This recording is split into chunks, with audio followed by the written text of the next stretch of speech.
Elena Marlowe hit the dirt hard, the sound of her knees striking the sun-baked road echoing across the empty street. She coughed, choking on dust, her bare feet scraped and bleeding. Her thin white shirt was torn at the sleeve, hanging loose from her shoulder. The men who had brought her here didn't spare a final glance before mounting their horses and riding off, leaving only fading hoofprints and the bitter taste of humiliation. That morning had begun with her father dragging her through a back alley behind the Amarillo saloon.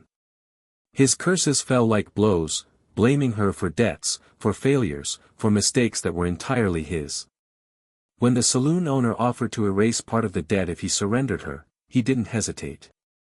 Elena had screamed, begged, and fought until her voice broke. But he shoved her forward, signing her away like a mule no one wanted. Inside the saloon, the cruelty intensified.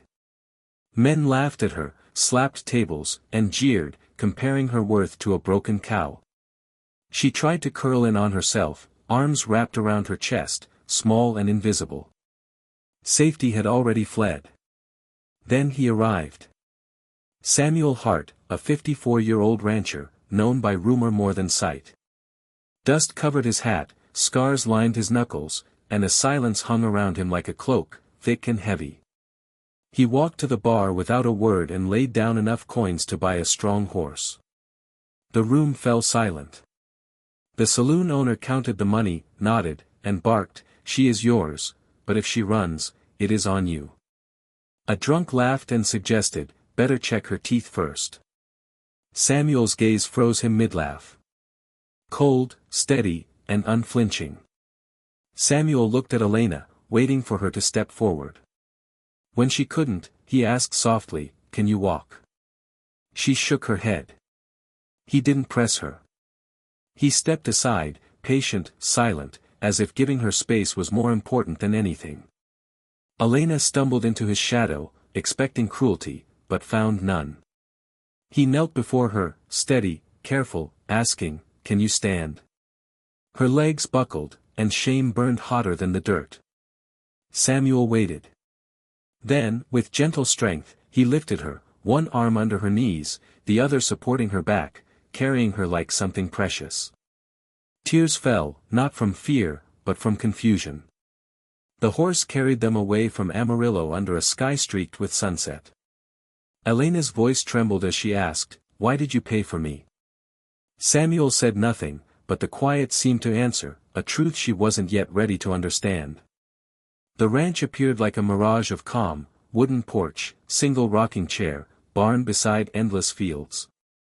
A horse grazed nearby, still as the evening air. She expected chaos, violence, the kind of threat she had lived under all her life, but found none. When she tried to climb down, Samuel guided her elbow gently, giving support without force.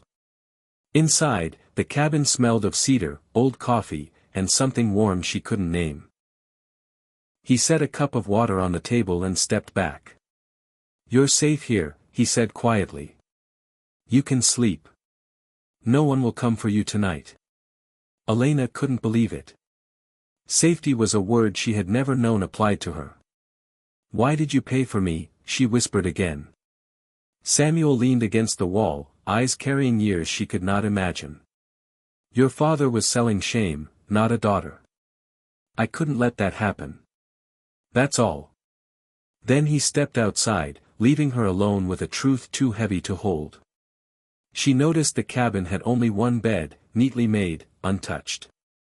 Was he hiding something? A man who slept alone, yet left his bed pristine, was he protecting someone, or something? She told herself not to care. Still, her mind circled back to the storms in his eyes. Night fell quiet, heavier than she expected.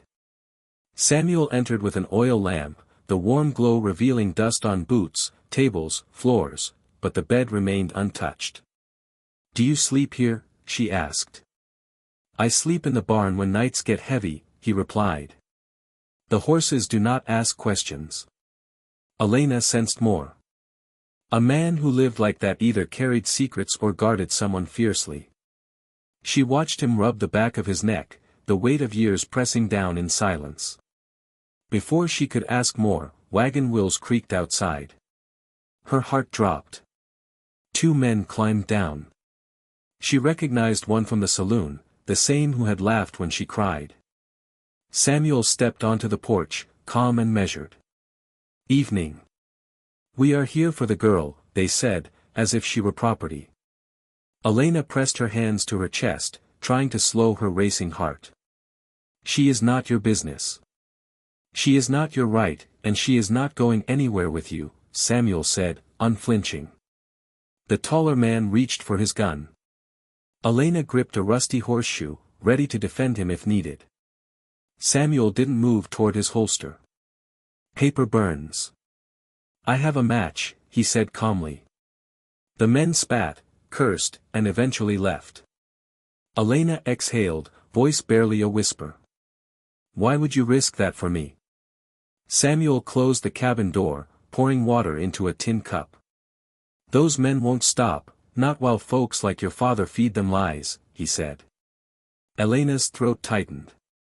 He told them I was worthless. He told them I was trouble. Folks say what makes them feel bigger, Samuel said gently. Truth doesn't need their approval.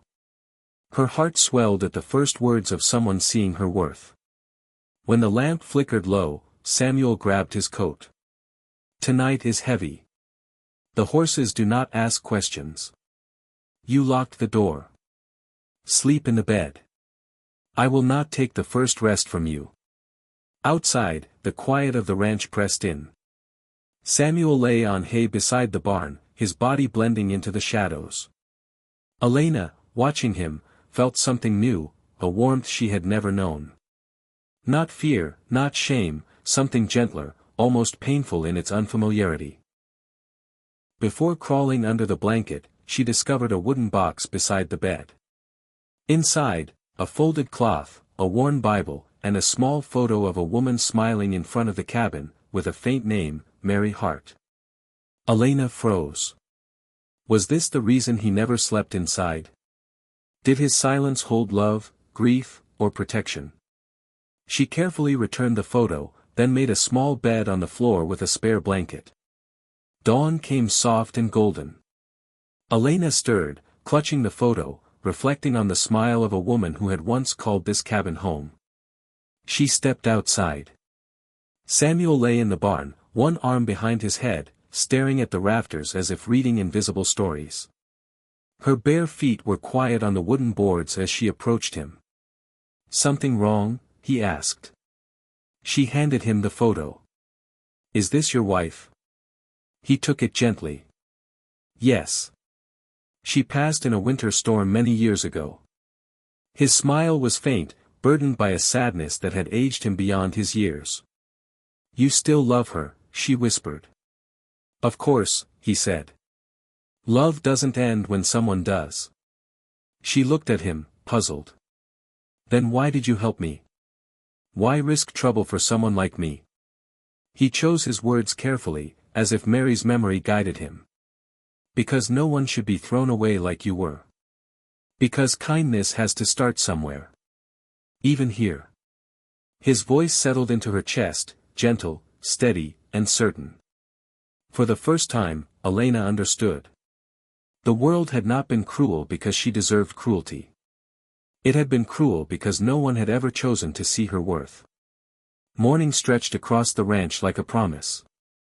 Elena watched from the porch, the land endless, her heart lighter than it had ever been. She did not feel bought or rescued. She felt given a chance. Samuel fed the horses, focused on his tasks, but she smiled anyway. The sunrise seemed to shine just for her.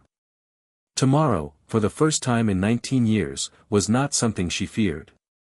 Sometimes the people who save us are not those who promise grandeur.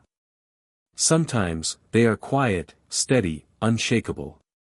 They refuse to let another soul break, and that is where true courage lives.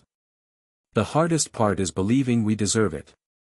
If life handed you a new beginning, would you take it? Would you forgive the past long enough to choose something better? Elena's story reminds us that courage, kindness, and second chances are often found in the quietest places, in the steady hands of those who choose to see us when the world looks away.